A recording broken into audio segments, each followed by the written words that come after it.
report lamsi khen qoqqollitti nama manirra argan khanam sunu fuul beeku bikkatana dhufne waan yaanuu qaddaannu baati atakkamin deemt maal taati maraatte jennaani ani maaliin beek fedhiti yaan deema obboleeyyan tilakkise bira deemte adda jedheen daa'imman way qabaachuun dha obboleessi maal jedhaan kun nama obboleessi namachi deemsi laaftu ngalu bakka hin beektaa miti naan hin beekaa duusaa malee siyaas demo beetus beeka addisiidha dhukaasa hin beennu beeka dhukaasa takka argine hin beennu ba ittiin himtu ati jette takka dhukaasa argine hin beennu madaanaalee minneen kakkadhaaf kun koo kolfan barbaadu bar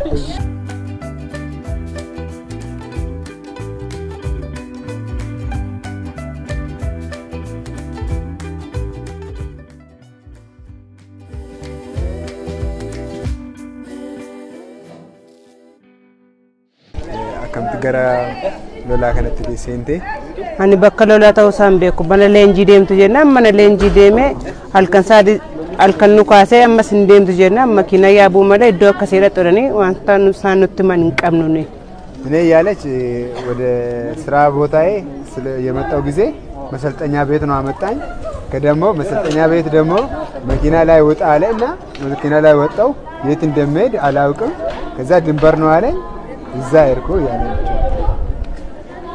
ዱካስቴታ አሪሎ ላሱን አከሚዳ ኖካስ ነቦ ኖካስ ነ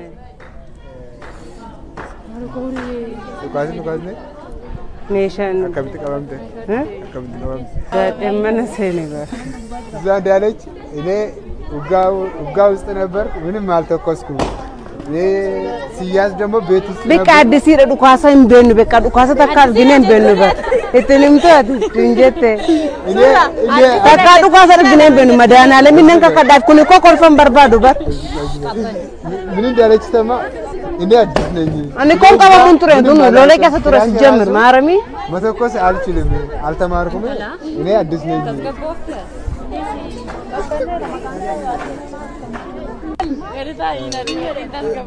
Dhaggeeffadhaa. Akkam barachuun barbaada gara fuulduraatti dhukaasuu haala deebicha. Barbaadu maatii kotti galuun barbaadin kolfiineeti maaf kofaltaa. Dargaggeessi Oromoo lakkoofsaan quxurii hin qabne dhiyootan Oromiyaa keessa guuramaa ture.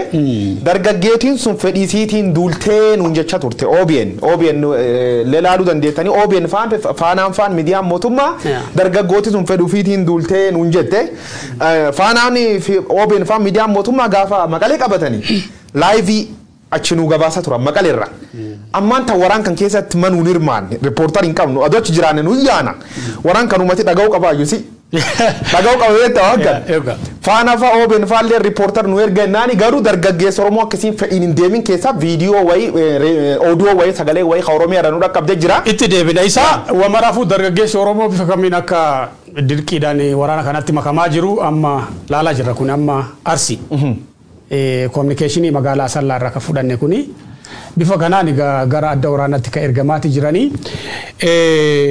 wanni guddoon maali asirratti amma namni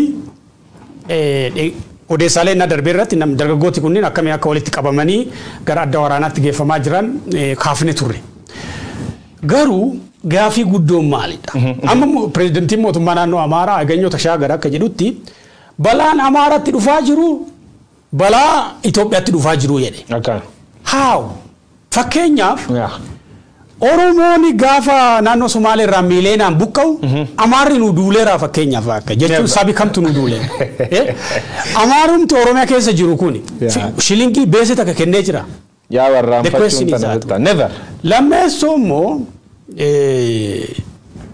lammeessoo beeki gaaf sanas Oromoo ka buqqise sirna wayyaanee fi garee abdii ileeti malee ummati Somaalee diinan turre ammallee diina miti ummata gosa tokkooti Oromoof Somaaleen lammeessoo immoo inni darbellee kaaseera ummanni Itoophiyaadha Amaarri illee haa ta'u Amaarri daangaa yookiin ristiidhaaf lolaa jennu ummata Oromootiif Gaambeellaaf Somaaleef Sidaamaaf Affaariif ummati Tigraay diina ta'e ummati Amaaraa akkamiin michuu ta'a jechuun fira ta'a jechuun impaayera tokko keessa jira biyya tokko keessa jiraame ummata waliin jiraatee waggaa meeqa biyya waliin qooddatee mootummaa wajjin qooddatee waa meeqa wajjin qooddachaa waggaa dhibba waliin turedha. Tigreen diina taatee dargaggeessa Oromoo tokkoof Amaarri akkitti michuu ta'a jechuun fireendi ta'a. The question is maal seeta sistemii authoritarian sammuu nama jijjiiruu hin dandeetti. Uummati Itoophiyaa kun keessaa harki olaanaan baratee amma iskuulii yaa'u seenedha malee ignorant majority baay'ata dhuga dubbachuuf jechuun maatii isaallee woosh kabaratelleeni deceive godhu dandeetti. Maal jennaan uummati hiyyeessa benefit diqqoo buddeen bittee fennaani bitta namna mijjeesu jira. Buddeen farso nama akkasii jira bakka wayii dhagaye farso bittee fennaan nam sun si jeesaa waan jedhan dhagaye dhuga dubbachuuf. Uummati sun akka jiraachuu isa wanni as beektuuni gaaf mallas zeenaa idui warram Tigree duul kunin. Gaafas illee warri uummata keettaa uummata woosh godhu obbiti uumtana beektaa. Gaaf mallas zeenaa idui my friend. Inda keettaa miti sii kaffalanii bootta bitta. Dunkaan beessa sii baasanii jaalli tokko ammaan tanaa lubbuun jiraatu hin beeku maqaa san dha'u dhugaa rabbi booyee birri fudhate beeka gaaf mallas zeenaa idui bakka durgoodhaan booda durgoon boota birri kudhanii sadii fasii kudhanii bootaa jechuudha gareen gaafasii maafiyummaan sun hojjettu ammallee sun ciifti jechuudha kanaafu diisiif nam goota anamma bitta anamma akkami jarseet akka ilma Oromoo ta'eetiin ka dubbachuu jiru confident la gaazexeessa tokko dubbachuu jiru jechuun waan ilma Oromoo ta'e dhukkubsadheetiin haasa'u because dhugaa jirtu waan hubadheef dubbachuu jiru warri kunini sobii inni karaan inni sobettiin ittiin si nyaachifni hin jira jechuudha dhageetta halee tanaan itti dabarra oduu sun dabarra gaazexeessa EBC tokko hin qabatta halee atiin waan asumatti ansi dargee ajaa'ibaan najjeessa. Ufin deemanii bitaa uummata mataa'idha nam woosh amsa darkasumtu nam woosh ta'e ammaan tana waraana gatiin qabna kana deeme du'a injiru enne irrenne duuba ammoo garuu dargaggeessi Oromoo haalitiin sossobanii warri erga ture mee dhageenne ka deemnu abraa. Okay, fayyadamne deemna. Hello. Akinje. Amman tana ni atan jani. Me dhaggeeffadhaa. Ati kamitti deemtee jeebar ganda? Dur waltajjii taffeedha kaajaniituma. Taffee nu geessanii. Intabaasa ammadii matoorumarra nu guuree waraana nu jala godheetuma jaaja nu buuse jaajarraa halkanirraa jaa kudhanitti nu biyaniiti. Obboon nu bareede. Eega bikka tana dhufne waan yaanuuf addaan nu baase. Intabaasi isin guure jechuudha. Edaa fedhinnaa teessanii hin qabne. Ambuleessa jaana ijoollee teenyeenyu dhiiseetiin kophaatti akkasitti. Amma duuba ani bakka dalagaarraan jira. An dalagaarraan jira akkamitti waan isin waasii godha duuba. Bakka adii. Akkaan jee. Lakkoofsa kiyya qabadhu afaan irratti. Lakkoofsa kiyya afaan irra qabadhu. Bakka dhayiteenaaf dawwaltaa wayillee si ergu. Lakkoofsa kee silkii jagaa isaanii qabaame. Silkiin ta'ee raamteen baanaba. Sanii ala waan isin gargaaru maaliin qabatu baan rabbumaan isin tiisu malee. Silaa'uu deemanii galuun hin jirtu bakka itti yaadan sanii. Akka rabbi isin godhe rabbi si baasu. Siif eenyu? Siif eenyu? Ana amma gayaani alijiyaa macha maali. Mujaahiduma Iliyaasi garwaa nama laafee nama soddomii meeqa. Akka rabbi isin godhe dhumtaniis guyyaa keessanii gahe.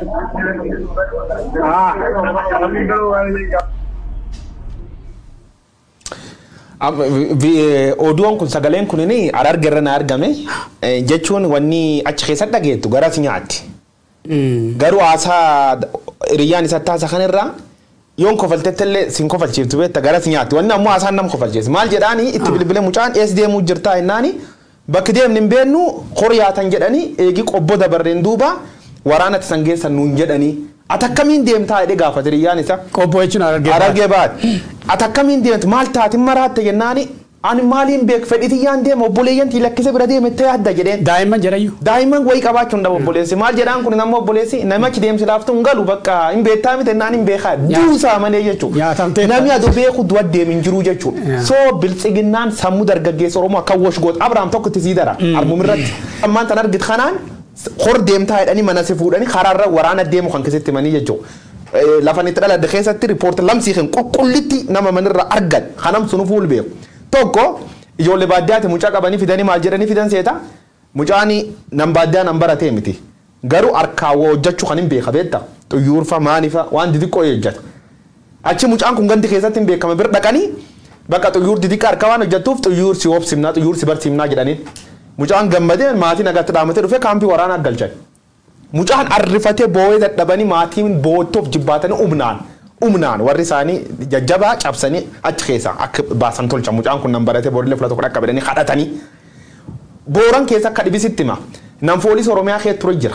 Mucaan sunini armaan dur foolii Oromiyaa gad lakkisee dhaabbata mootummaa dhibii keessa hojjechaa ture. Dhiyoo tan ammoo kiliraansii TV wayii qaba kiliraansii baafachuu fi bulee hora lafedhaan deema Gujii. Duraan foolii Oromiyaa ture. Am giddaaji deemtedhanii nama dhukkubsatee ture kam kiliraansii man hojii sun iyyuu gadhiise gannedduu qabanii bakka giddaa jedhanii makiinaatti hin dabranii kalee du'ee jedhanii warri isaanii boo'uu jira. Kaadireen biltsiginnaa ammoo gad baatee goototni raayyaattis biyya ilmaan hiyyeessa karaarra makiinaa walitti qabdee kaampii waraanaa galchitee footoo kaaftee mootummaan naannoo Oromiyaa loltoota makiina 10 makiina 5 Itoophiyaa baasee jedhan.